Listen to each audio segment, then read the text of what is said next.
Assalamualaikum warahmatullahi wabarakatuh. Nama saya Ate Syafra dari kelas 10 Mianiyah dan saya akan mengunjungi beberapa situs peninggalan sejarah Kesultanan Islam yang berada di Yogyakarta.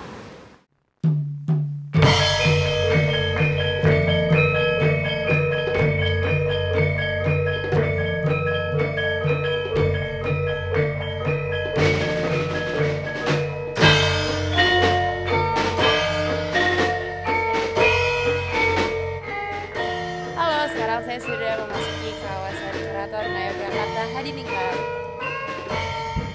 Kesultanan ini pertama didirikan oleh G.R.M. Sujana yang merupakan adik susuhunan Mataram II Surakarta yang terkenal sebagai Pangeran Mangkubumi setelah diadakannya Perjanjian Giyanti.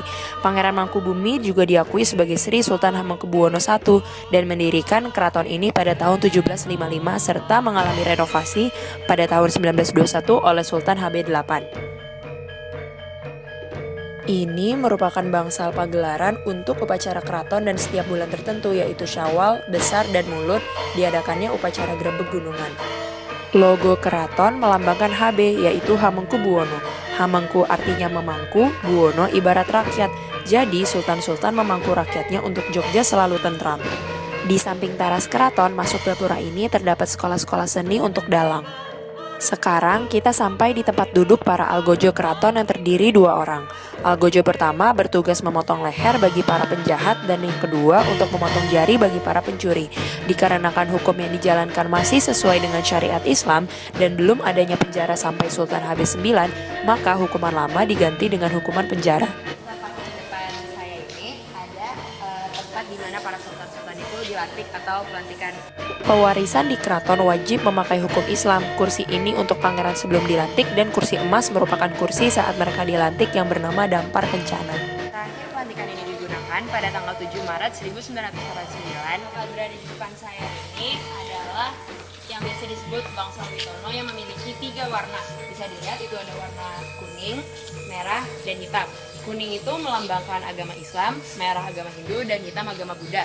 Dikarenakan pada masa itu Yogyakarta hanya memiliki 3 agama.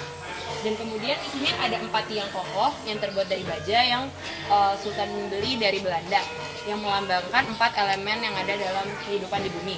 Yang pertama ada api, angin, tanah, dan air. Ini merupakan kediaman Sultan. Ruang terbuka ini untuk upacara adat dan bagian ini digunakan untuk para penari golek menak. Sekarang kita memasuki Museum Sultan Hamengkubuwono ke-9. Ini adalah meja kerja khusus Sultan dan ijazah ketika beliau kuliah di Universitas Leiden, Belanda. Peralatan keraton ketika beliau dilantik, ketika beliau menjadi Ketua BPK, dan Wakil Presiden RI. Sekarang kita berada di museum kereta yang sudah sejak dulu digunakan kesultanan sendiri. Seperti kereta Kyai Garuda Yeksa ini yang dibuat tahun 1861 dan berumur 155 tahun yang sekarang disakralkan. Digunakan dari Sultan ke-6 sampai 10 dan Yeksa artinya ditarik oleh 8 kuda. Simbol naga melambangkan raja dan menggunakan emas asli serta kristal sebagai kacanya.